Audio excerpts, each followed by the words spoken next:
Hello friends, I received my certificate, very nice certifications. Roshan Abhiyan, Sahi Poshan, Desh Roshan. This certificate is very important to us because we are working in direct selling industries. We are giving the nutritional products to our valuable customers, so we must know the basics of nutrition. So this is very important to everybody who are working in direct selling industry. ICMR, Indian Council of Medical Research, and NIN, National Institute of Nutrition. With the help of these government's platforms, we are getting this certification e-learning courses. So many courses are available there, but uh, we must get this basics of nutrition certificate because this is very important to us. To friends, I will give all information regarding this how to get these certifications.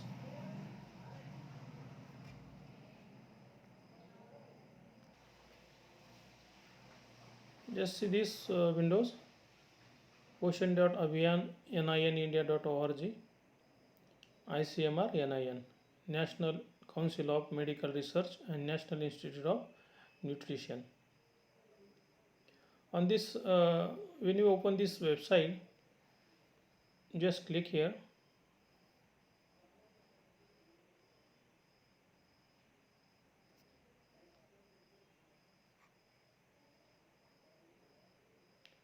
Actually, I already sign in.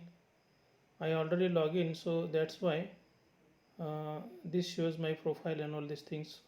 But when you click here, then you just sign it. Okay.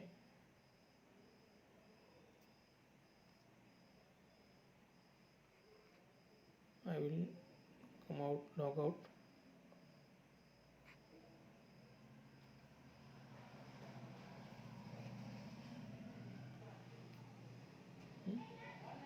Ocean Abhiyan NN.IR. Just here click here. Just log in.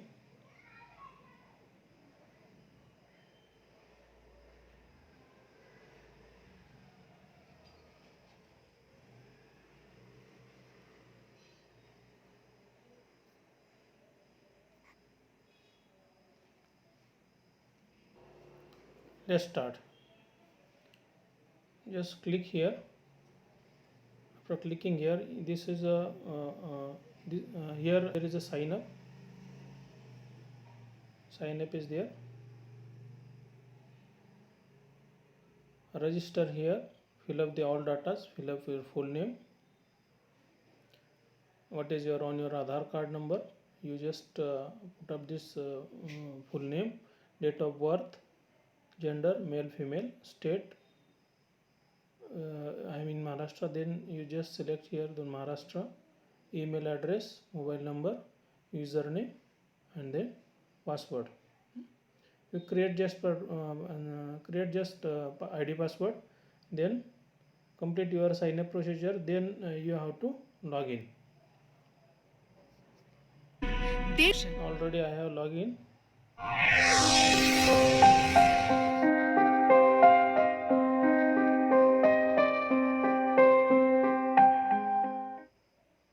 पोषण अभियान के उद्देश्य बच्चों में निम्नलिखित parameter की दर को कम करना है। स्टंटिंग यानी अपने उम्र के हिसाब से कद का कम होना आवश्यक। पोषण अभियान, सही पोषण, देश रोशन।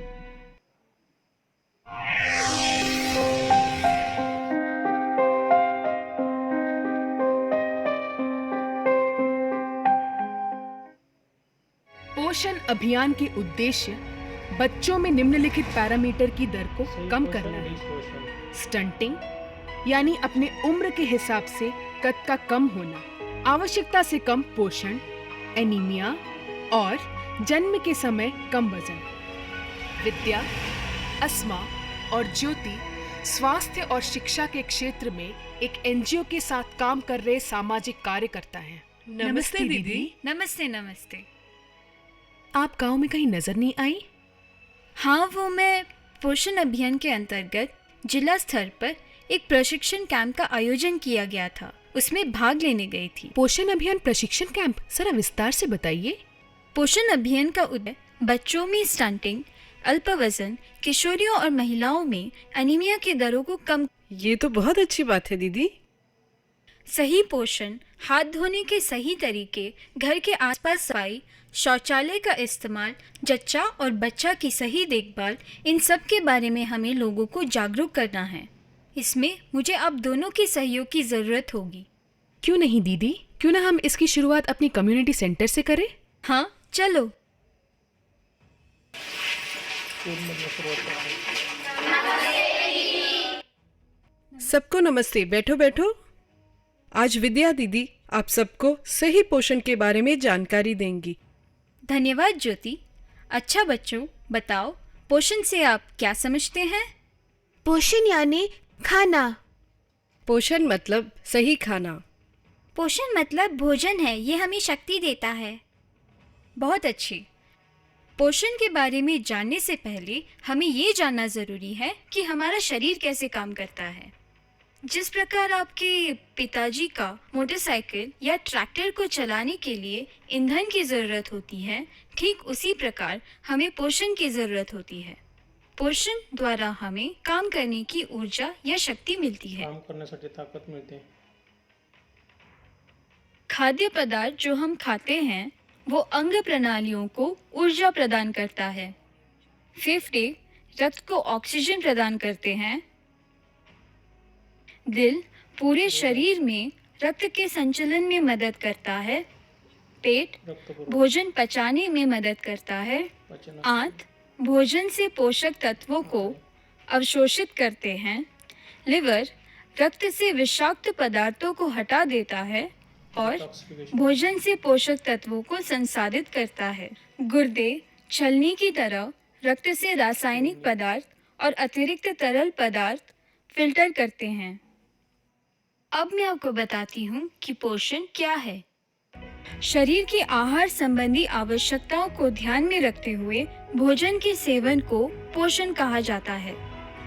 पोषण वह प्रक्रिया है जिसमें भोजन का सेवन, पाचन, अवशोषण और आकलन होता है।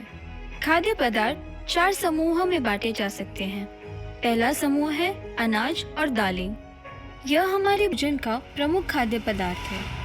इसके उदाहरण हैं चावल, गेहूं, बाजरा, रागी और विभिन्न प्रकार की दालें। दूसरा समूह है फल और सब्जियां। यह हमारे शरीर को कई प्रकार के पोषक तत्व प्रदान करते हैं। इसके उदाहरण हैं गोभी, पालक, गाजर, कद्दू, सेब, अनार, आम इत्यादि। तीसरा समूह है तेल व खाद्य बीजों का। ये हमारे भोजन में कम मात्रा में होनी चाहिए। उदाहरण है सरसों तेल, मूंगफली तेल, मक्खन, घी, तिल इत्यादि। चौथा समूह है दूध और पशु उत्पाद। ये हमें कई प्रकार के पोषक तत्व प्रदान करते हैं। इसके उदाहरण हैं दूध, अंडा, मछली, मुर्गी, पनीर इत्यादि। पोषण 2 प्रकार के होते हैं। मैक्रोन्यूट्रिएंट्स जो बड़ी मात्रा में आवश्यक है और सूक्ष्म पोषक तत्व जो छोटी मात्रा में आवश्यक है। कार्बोहाइड्रेट्स, प्रोटीन्स और फैट्स मैक्रोन्यूट्रिएंट्स हैं और विटामिन्स और मिनरल्स या खनिज माइक्रोन्यूट्रिएंट्स हैं। अब हम कार्बोहाइड्रेट्स के बारे में बात करेंगे। ये हमें काम करने की ऊर्जा प्रदान करते हैं। कार्बोहाइड्रेट की मुख्य भूमिका दैनिक गतिविधियों के लिए ऊर्जा प्रदान करना है। गतिविधियों में चलने और बात करने जैसे सरल गतिविधियां और दौड़ने जैसे जटिल गतिविधियां शामिल हैं। साधारण कार्बोहाइड्रेट शहद और चीनी में पाया जाता है और जटिल कार्बोहाइड्रेट अनाज, बाजरा और जड़ सब्जियां जैसे रतालू में पाया जाता है। प्रोटीन एक महत्वपूर्ण पोषक तत्व है। यह हमारे शरीर के विकास के लिए जरूरी है। शरीर के निर्माण, मरम्मत, प्रतिरक्षा के निर्माण और कई महत्वपूर्ण कार्यों के लिए शरीर में प्रोटीन की आवश्यकता होती है। दालें और फलियां जैसे कृषि उत्पाद और मांस, मछली, अंडे जैसे पशु प्रोटीन के समृद्ध स्रोत हैं। वसा यानी फैट्स। वसा या फैट्स हमें ऊर्जा प्रदान करते हैं। फैट्स हमें कार्बोहाइड्रेट से 2 गुना ज़्यादा ऊर्जा देते हैं। मक्खन, घी और तेल वसा के उदाहरण हैं। वसा ऊर्जा का एक केंद्रित स्रोत है। विशेष रूप से शिशुओं और बच्चों के आहार में पर्याप्त मात्रा में वसा यानी फैट्स शामिल होना चाहिए। तो हमने देखा कार्बोहाइड्रेट्स और फैट्स हमें ऊर्जा प्रदान करते हैं और प्रोटीन्स हमारे शरीर के विकास में मदद करते हैं। अब हम विटामिन्स और मिनरल्स के बारे में चर्चा करेंगे। विटामिन्स और मिनरल्स हमारे शरीर को बीमारियों से सुरक्षित रखते हैं। सूक्ष्म पोषण शरीर को विभिन्न बीमारियों से बचाने में मदद करता है। विटामिन और मिनरल्स यानी खनिज शरीर में होने वाली प्रक्रियाओं को सुचारू रूप से काम करने में मदद करते हैं। त्वचा, बाल, नाखून, हड्डियां, आँखें और रक्त के रखरखाव और अखंडता के लिए विटामिन और मिनरल्स की आवश्यकता होती है। दीदी, मैंने सुना है विटामिन्स और मिनरल्स कई प्रकार के होते हैं। क्या आप इसको विस्तार पूर्वक बता सकते हैं? हाँ ज्योति, तुमने सही सुना। विटामिन 13 प्रकार के होते हैं और मिनरल्स 15 प्रकार के होते हैं, जिनमें से प्रमुख ये हैं। Vitamin A. दृष्टि को सही रखने के लिए विटामिन ए की आवश्यकता होती है। यह त्वचा और बालों को स्वस्थ रखने में मदद करता है। विटामिन ए रतौंधी यानी रात में देखने में असमर्थता और अस्वस्थ त्वचा और बालों का कारण बनती है। अधिकांश पीले रंग के फल और सब्जियां जैसे गाजर, पीले कद्दू, रतालू, पपीता, आम, परवल, पपीता, खरबूज, पालक, मेथी, सरसों और हरे पत्तेदार सब्जियों में विटामिन ए बीटा कैरोटीन के रूप में मौजूद है। शरीर में बीटा कैरोटीन विटामिन ए में परिवर्तित हो जाता है। यहाँ आपने जाना कि विटामिन ए आपकी आँखों को सुरक्षित रखता है। अब हम विटामिन बी के बारे में बात करेंगे। विटामिन बी कई प्रकार के होते हैं, इसलिए उन्हें